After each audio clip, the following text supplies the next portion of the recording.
আসসালামু আলাইকুম রহমতুল্লাহি ওবরাকাতুহ। আলহামদুলিল্লাহি ওয়াহদা ওয়াসসালাতু ওয়াসসালামু আলা মান লা নাবিয়্যা বা'দা ওয়া আলা আলিহি ওয়া সাহবিহি ওয়া মাওয়ালা।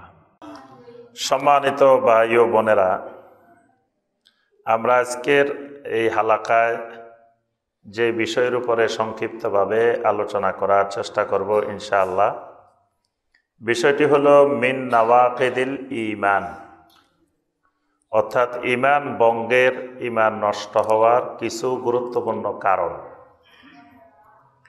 সম্মানিত ভাই ও বোনেরা, আমরা যারা এখানে বসে আলোচনা শুনছি, যারা অনলাইনে শুনতেছেন দেখতেছেন, তাদের সবার এই আলোচনা শোনার একটি মাত্র উদ্দেশ্য যে আমরা ঈমানদার, আমাদের ঈমান আছে এবং আমাদের ঈমান আমাদেরকে ঈমান সম্পর্কে জ্ঞান অর্জন করাকে বাধ্যতামূলক করে দিয়েছে, ফরজ করে দিয়েছে।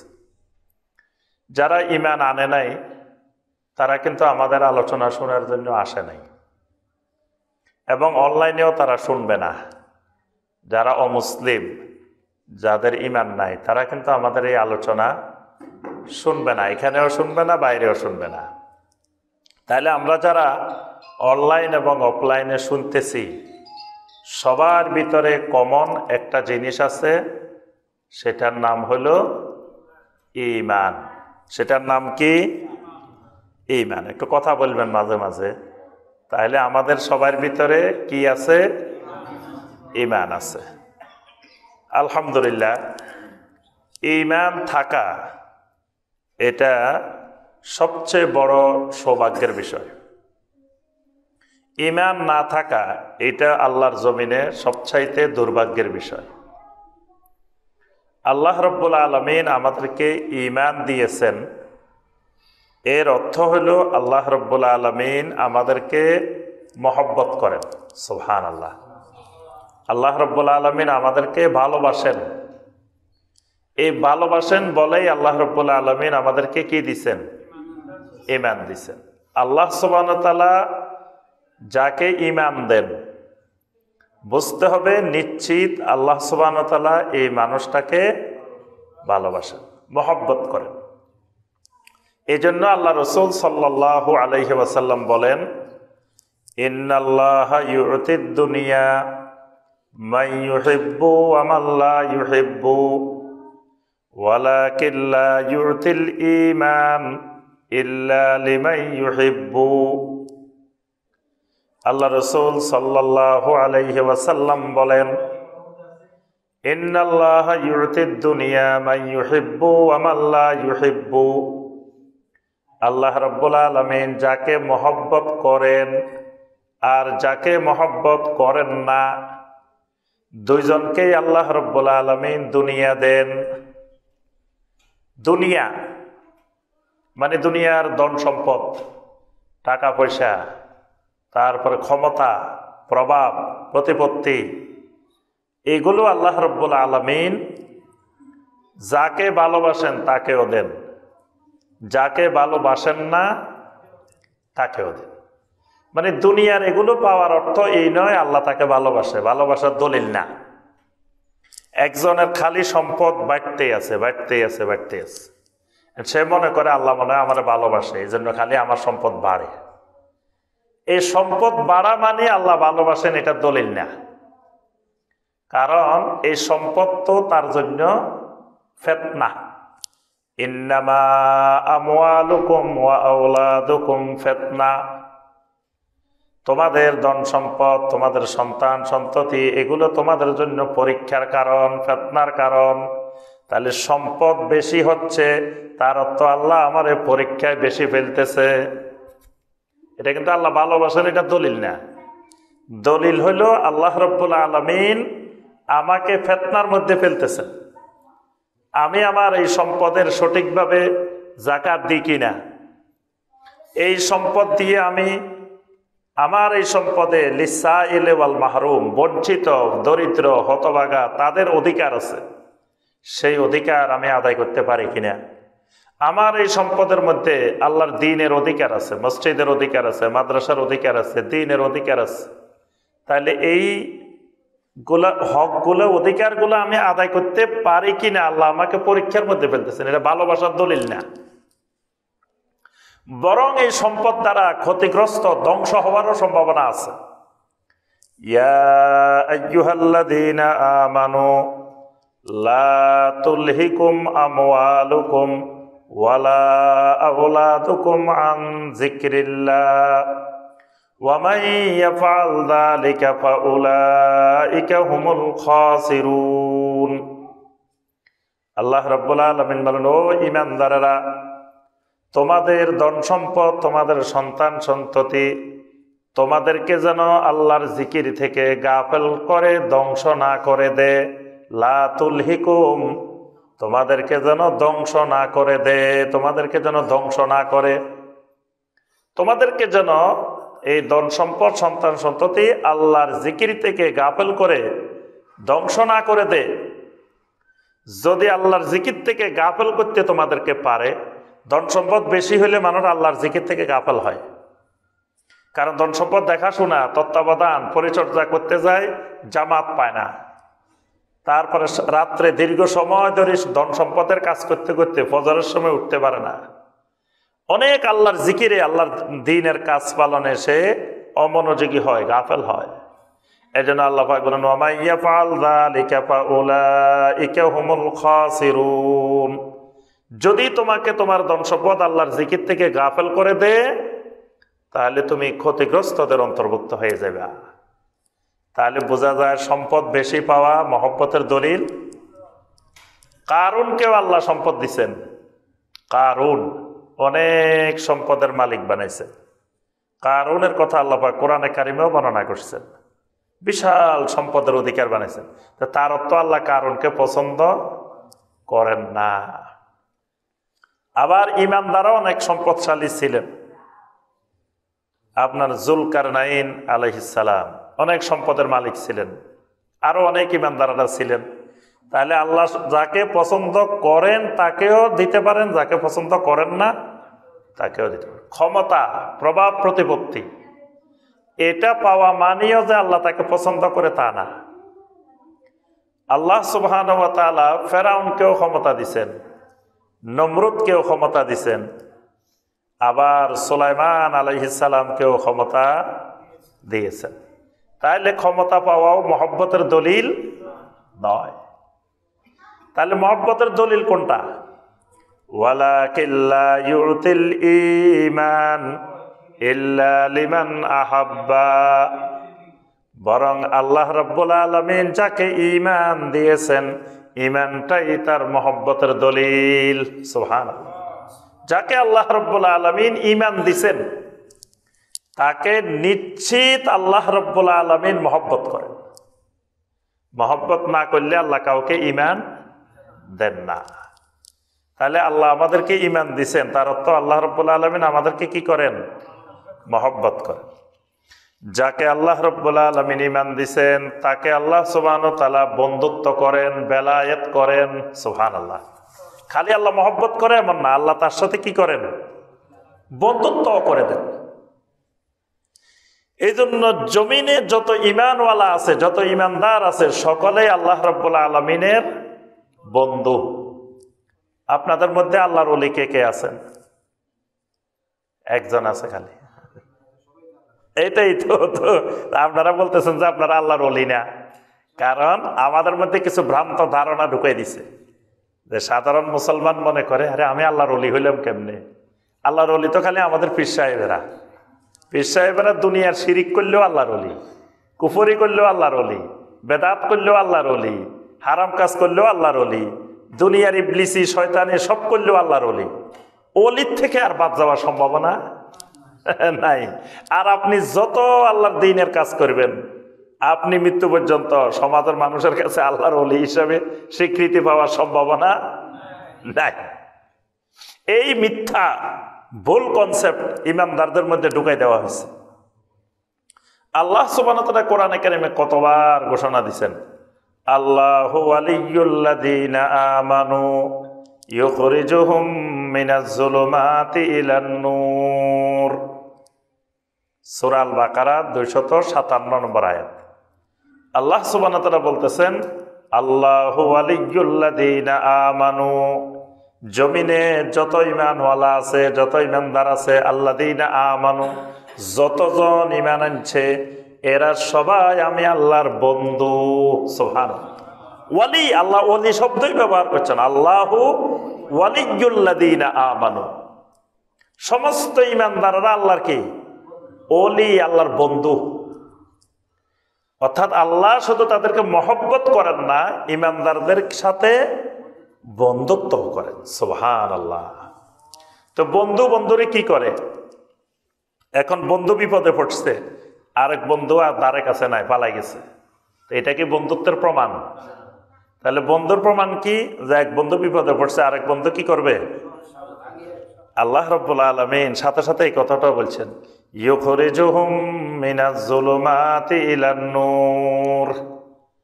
আল্লাহ রাব্বুল আলামিন ঈমানদারদের সাথে বন্ধুত্ব করেন, বন্ধুত্ব করে ওই বন্ধুকে জুলুমাত থেকে, অন্ধকার থেকে বের করে আল্লাহ রাব্বুল আলামিন নূরের দিকে নিয়ে আসেন। সুবহানাল্লাহ। অন্ধকার কি? কুফর হলো অন্ধকার, কুফর হলো জুলুমাত, শিরিক হলো অন্ধকার জুলুমাত, নেফাক হলো অন্ধকার জুলুমাত, বেদাত হলো অন্ধকার জুলুমাত। এই অন্ধকার থেকে আল্লাহ পাক ঈমানদারকে, বন্ধুকে বের করে নূরের দিকে নিয়ে আসেন। নূর কি? সিরাতে মুস্তাকিম। নূর হলো আল্লাহর দ্বীন, মানে সঠিক তাওহীদ এবং সুন্নাত হলো নূর। তা আল্লাহ রাব্বুল আলামিন বন্ধুকে ভালোবেসে জুলুমাত থেকে, অন্ধকার থেকে বের করে নূরের দিকে নিয়ে আসেন। সুবহানাল্লাহ। এটাই হলো বন্ধুত্বের দলিল। এই জন্য আল্লাহ পাক বলছেন, আল্লাহ ঈমানদারদের ওয়ালি। ঈমান, আমাদেরকে আল্লাহ পাক যে ঈমানটা দিছেন, ঈমানটা কয়টা উপাদান মিলে ঈমান হয় বলেন তো দেখি? মানে ঈমানের উপাদান কয়টা? 3টা। ঈমানের উপাদান 3টা। তাহলে ঈমান এক জায়গায় থাকে না, ঈমানের জায়গা কয়েকটা। 1 নম্বরে ঈমানটা আসে লিসানের মাধ্যমে, শাহাদার মাধ্যমে। শাহাদা 1 নম্বরটার নাম কি? শাহাদা। 2 নম্বরটার নাম বলেন আকীদা। 2 নম্বরটার নাম আকীদা। 3 নম্বরটার নাম আমাল, আমল। এই 3 উপাদান মিলে কি হয়? ঈমান হয়। তো প্রথমে শাহাদা। শাহাদা কোন জায়গা দিয়ে আসে? জবানে, লিসানে। প্রথম কোন লোক যখন ইসলাম গ্রহণ করে, ঈমান আনে, তখন জবানের মাধ্যমে ঈমান আনে। কোন লোক আসে বলল, ভাই আমি ঈমান আনতে চাই, আমার একটু ঈমান আনাই দেন। আমরা কি করবো? যে ভাই চলেন আপনারা চাঁদপুর নিয়ে যায়, খতনা করে নিয়ে আসি, নাকি? কি করব আমরা? হ্যাঁ, শাহাদা, কালেমা পাঠ করাবো। কালেমা পাঠ করানোর মাধ্যমে তাকে কি বানাবো? ঈমানদার বানাবো, মুসলিম বানাবো। তাহলে ঈমানটা আসবে কিসে দিয়ে? জবান দিয়ে। প্রথমে ঈমান আসার মাধ্যম জবান। শাহাদাতে আল্লাহ ইলাহা ইল্লাল্লাহ ওয়া আন্না মুহাম্মাদার রাসূলুল্লাহ। জবানে এটা সাক্ষী দিছে, এই লোকটা, এই আল্লাহর বান্দা, এই আল্লাহর বান্দি সাক্ষ্য দেওয়ার পরে আমার ভাই হয়ে গেছে। সাক্ষ্য দেওয়ার আগে এই আল্লাহর বান্দা, আল্লাহর বান্দি জাহান্নামী ছিল। সাক্ষ্যটা দেওয়ার পরে আল্লাহর এই বান্দা বান্দি জান্নাতি হয়ে গেছে। সুবহানাল্লাহ। সাক্ষ্য দেওয়ার আগে আল্লাহর এই বান্দা বান্দি নাপাক ছিল। সাক্ষীটা দেওয়ার পরে আল্লাহর এই বান্দা বান্দি ফাক হয়ে গেছে। সুবহানাল্লাহ। তাহলে এই সাক্ষ্য, শাহাদা, এটা গুরুত্বপূর্ণ একটা জিনিস। এটা না দিলে ঈমান আসে না। আবু তালেবকে আল্লাহ রাসূল সাল্লাল্লাহু আলাইহি ওয়াসাল্লাম অনুরোধ করছিলেন, ইয়া আম্মে কুল লা ইলাহা ইল্লাল্লাহ। চাচা, আপনি লা ইলাহা ইল্লাল্লাহ বলেন। বললে কি লাভ হবে? ওয়াহাজ্জু বিকা ইনদাল্লাহি ইয়াউমাল কিয়ামাহ। কিয়ামতের দিন আমি এই কালেমাটা যে আপনি সাক্ষী দিবেন, এই সাক্ষ্যটাকে, শাহাদাটাকে আমি আল্লাহ রাব্বুল আলামিনের সামনে দলিল হিসাবে, হুজ্জাত হিসাবে পেশ করব। সুবহানাল্লাহ।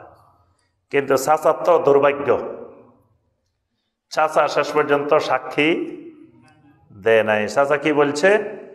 আনা আলা মিল্লাতে আব্দুল মুত্তালিব, আমি আমার বাপদাদা যেই ধর্মের উপরে ছিল আমি সেটার উপরে আছি, বাপদাদার ধর্ম আমি ছাড়তে পারবো না। আজও দেখেন অনেক হতভাগা মানুষ আছে, বাপদাদার ধর্ম ছাড়তে পারে না। কয় বাপদাদারা কি ভুল করে গেছে নাকি? এটা আবু তালেবের কথা, আবু জাহেলের কথা, মুশরিকদের কথা। আমাদের বাপদাদারা কি ভুল করছে নাকি? এজন্য দেখেন এই হোসেনপুর প্রধানিয়া বাড়ি তাওহীদের মার্কাজ থাকার পরেও অনেক মানুষ বাপদাদার ধর্ম ছাড়তে পারে না। তারা এখনো শক্ত করে ধরে রেখেছে যে বাপদাদারা যেগুলা করে গেছে এটাই ঠিক, বাপদাদারা চল্লিশা করে গেছে এটা ঠিক আছে, বাপদাদারা মিলাদ পড়ে গেছে, কেয়াম করে গেছে, এগুলো এখনো ঠিক আছে। বাপদাদারা কি ভুল করছেন? তারপরে আপনার বাপদাদারা ওরস করে গেছে, এটা ঠিক আছে। বাপদাদারা মান্নত করে গেছে বিভিন্ন জায়গায় জায়গায়, এগুলা এখনো আছে। আরো অসংখ্য শিরিক বেদাত বাপদাদারা করে গেছে, এগুলা ধরে রাখবে। এটা আবু তালেবের সুন্নত, আবু তালেবের পদ্ধতি, আবু তালেবের সিস্টেম, বাপদাদা ধরে রাখা। তা বাপদাদা ধরে একটা লাভটা হবে কি? ঈমান নসিব হবে না। এই জন্য নবী সাল্লাল্লাহু আলাইহি ওয়াসাল্লাম যখন দাওয়াত দিতেন তখন বারবার মানুষকে একটা কথা বলতেন, উতরুকু মা ইয়াকুলু আবাউকুম, তোমাদের বাপদাদারা কি বলে সেটা পরিহার করো, সেটা ছাড়ো। এটা না ছাড়লেই মানে নিতে পারবে না। যদি আপনি বাপদাদা ধরে রাখেন, সমাজ ধরে রাখেন, তা আপনি কোনোদিন তাওহীদের উপরে, সুন্নতের উপরে চলতে পারবেন না। কারণ যুগে যুগে এটা এই সামাজিক রীতিনীতি, প্রথা, পদ্ধতি, বাপদাদার রসুম রেওয়াজ, এগুলা মানুষকে তাওহীদের উপরে চলতে, সুন্নতের উপরে চলতে বাধা দেয়। এজন্য তাওহীদের উপরে চলতে গেলে ওগুলা ছাড়তে হবে।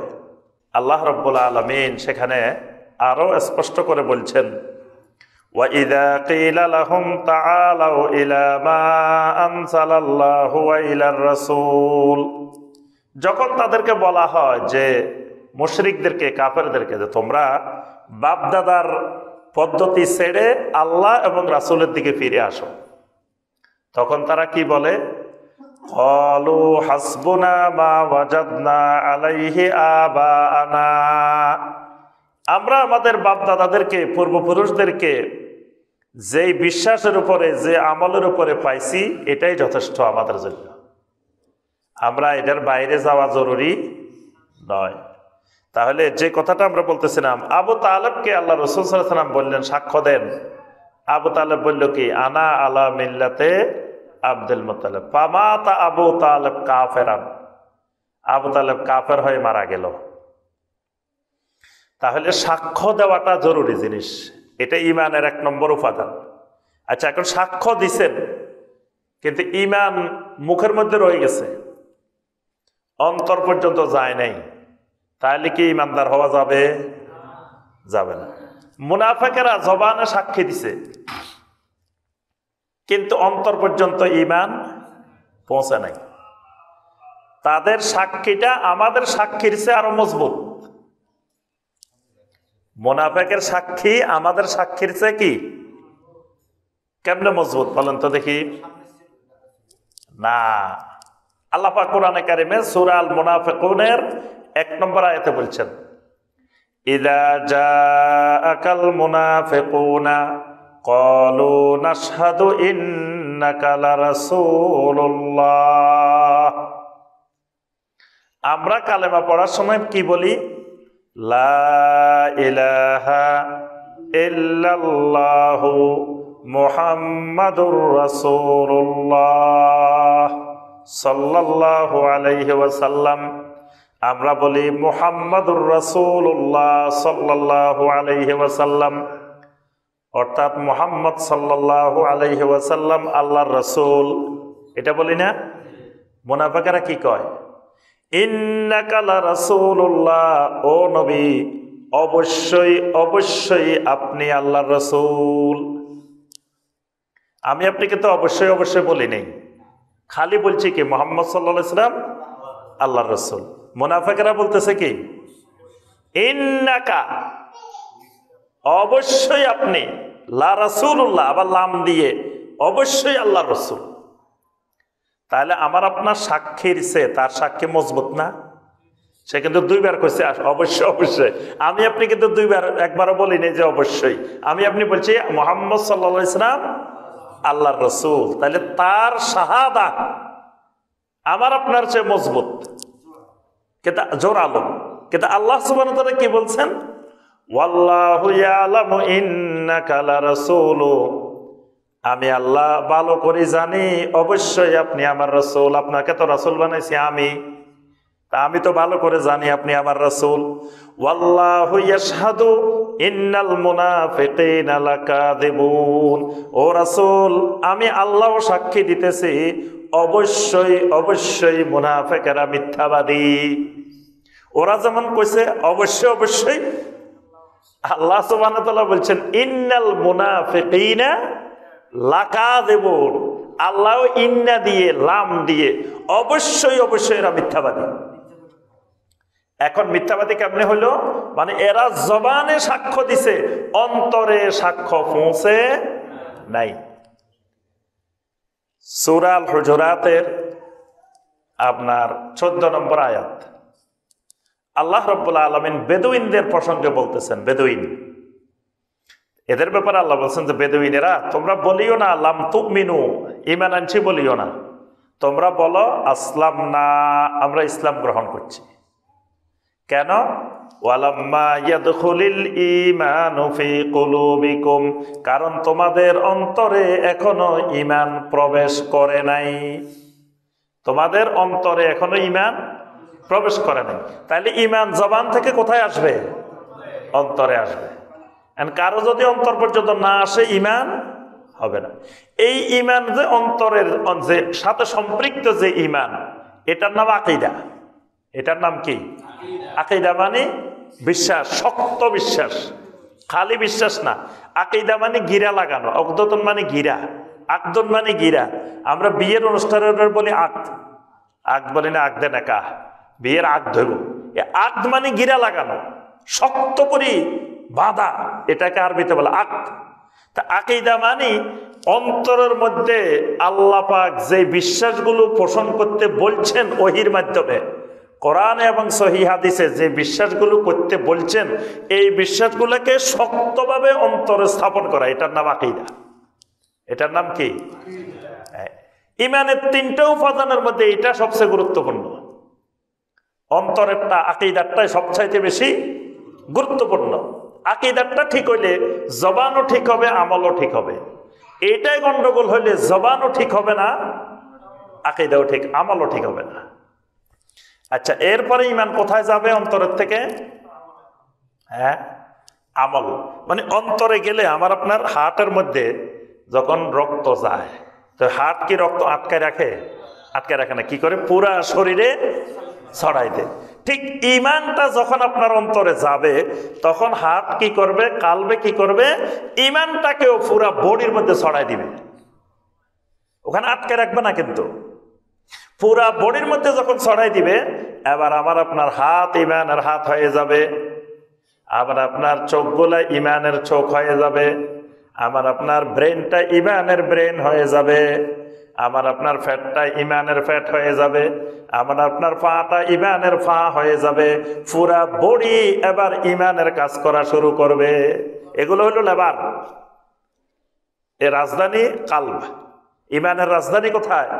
কালব। এই হেড অফিস থেকে অর্ডার আসবে, আর পুরা বডির অঙ্গ প্রত্যঙ্গ মাথা থেকে পা পর্যন্ত যা আছে এরা কি করবে? বাস্তবায়ন করবে, এরা কাজ করবে, এরা উম্মাল, এরা কর্মচারী। এখন দেখা গেছে হেড অফিস থেকে অর্ডার আসতেছে, কিন্তু কর্মচারী কাজ করে না। তার অর্থ কি? কোন এক জায়গায় গন্ডগোল হয়, হেড অফিস থেকে অর্ডারটা সে পাইতেছে না, লাইন কাটে গেছে। দেখবেন প্যারালাইজ হয় না কেন? ওই যে রক্ত সরবরাহ ওখানে আটকে গেছে। তার ইমান ফানালাইজ হয়ে গেছে, ওই হাত থেকে কালবের থেকে তার এখানে অঙ্গ প্রত্যঙ্গে আসতেছে না, সংযোগ বিচ্ছিন্ন হয়ে গেছে। তখনই আপনি যখনই দেখবেন আমার অঙ্গ প্রত্যঙ্গ ইমানের কাজ করতেছে না, তার অর্থ হলো আমার অন্তরে আকীদার মধ্যে সমস্যা দেখা দিছে। অন্তরের আকীদা ঠিক করে নিলে, অন্তরের বিশ্বাসটা ঠিক করে নিলে, অন্তরের ঈমানটা ঠিক করে নিলে দেখবেন যে আপনার আমলগুলো চালু হয়ে যাবে। এজন্য জোর দিতে হবে আকীদা, জোর দিতে হবে ঈমান। এই ঈমানের সংযোগ বিচ্ছিন্ন হলে আমল ক্ষতিগ্রস্ত হয়। এজন্য নবী রাসূলরা মানুষকে আমলের দাওয়াত দেন নাই, দাওয়াত দিয়েছেন কিসের? ঈমানের। এজন্য দাওয়াত হবে ঈমানের। ঈমানটা ঠিক হইলে আমল অটোমেটিক ঠিক হয়ে যাবে। আমল ঠিক নেই, তার অর্থ হলো ঈমান ঠিক নেই। একটা লোক সুদ খায়, আমরা মনে করি লোকটার আমল ঠিক নাই, আসলে লোকটার আমল ঠিক আছে। ঠিক নেই কি? ঈমান ঠিক নাই, ঈমানের সমস্যা। ঈমানের চিকিৎসা করলে লোকটা সুদ খাওয়া বন্ধ হয়ে যাবে। কারণ আল্লাহ পাক সুদের যে আয়াত নাযিল করছে সেখানে প্রথম বলছেন কি, ইয়া আইয়ুহাল্লাযীনা আমানুত্তাকুল্লাহ ওয়া যারু মা বাকিয়া মিনার রিবা ইন কুনতুম মুমিনিন। ও ঈমানওয়ালারা, ইয়া আইয়ুহাল্লাযীনা আমানু, কাদেরকে ডাকছেন আল্লাহ পাক? ঈমানদারদেরকে না, বলেন আমাদেরকে। আমরা ঈমানদার না, তা আমরা বাইরের ঈমানদারের কথা কম কেন? আমাদেরকে ডাকছেন। কাদেরকে ডাকছেন? আমাদেরকে। আমাদেরকে ডেকে আল্লাহ কি বলছেন? প্রথম বলছেন ইত্তাকুল্লাহ, আল্লাহকে ভয় করা। আল্লাহকে ভয় কি দিয়ে করবেন? তাকওয়া কিন্তু একটা ইবাদত। তাকওয়া কি? কিসের ইবাদত এটা? অনেকগুলা ইবাদত আছে, কিছু জবানের ইবাদত, কিছু আছে অন্তরের ইবাদত, কিছু আছে অঙ্গ প্রত্যঙ্গের ইবাদত, কিছু আছে অর্থের ইবাদত। এটা কোন ইবাদত? তাকওয়া। অন্তরের ইবাদত, অন্তরের ইবাদত তাকওয়া। ইত্তাকুল্লাহ, প্রথম আল্লাহ বলছেন ঈমানওয়ালারা আল্লাহকে ভয় করো। সূরা আল বাকারা 278 নম্বর আয়াত। ইত্তাকুল্লাহ, আল্লাহকে ভয় করো। তারপরে বলছেন ওয়াদারু মা বাকিয়া মিনার রিবা, সুদের সাথে সমস্ত সম্পর্ক বিচ্ছিন্ন করো। ইন কুনতুম মুমিনিন, যদি তোমরা মুমিন হও। আগেও ঈমান, পরেও ঈমান, আয়াতের শুরুতেও ঈমান, শেষেও ঈমান, মাঝখানে সুদের কথা নিষেধ করছেন। তাহলে এই লোকের ঈমান যদি ঠিক থাকে সুদের সাথে সম্পর্ক থাকবে না, যদি ঈমানে গন্ডগোল থাকে সুদের সাথে সম্পর্ক থাকবে। তাহলে সুদের সাথে সম্পর্ক থাকা মানে তার আমল খারাপ না, তার ঈমান খারাপ, ঈমান নষ্ট হয়ে গেছে। তার ঈমানটাকে সংশোধন করলে, ঈমানটাকে ঠিক করলে অটোমেটিক তার আমল ঠিক হয়ে যাবে। এক লোক সালাত কায়েম করে না, আমরা মনে করি লোকটার আমল ঠিক নেই। লোকটার আমল ঠিক আছে, ঈমান ঠিক নেই। ঈমান যদি বিশুদ্ধ হয়, ঈমান যদি ঠিক হয়, তার সালাত অটোমেটিক তার ঈমানেই তার সালাত আদায় করাবে। এই জন্য আমার ভাইয়েরা এবং বোনেরা বুঝতে হবে যে ঈমানের 3 প্রকারের মধ্যে, 3টা উপাদানের মধ্যে সবচেয়ে শক্তিশালী হলো কি? আকীদা। মূল হলো আকীদা।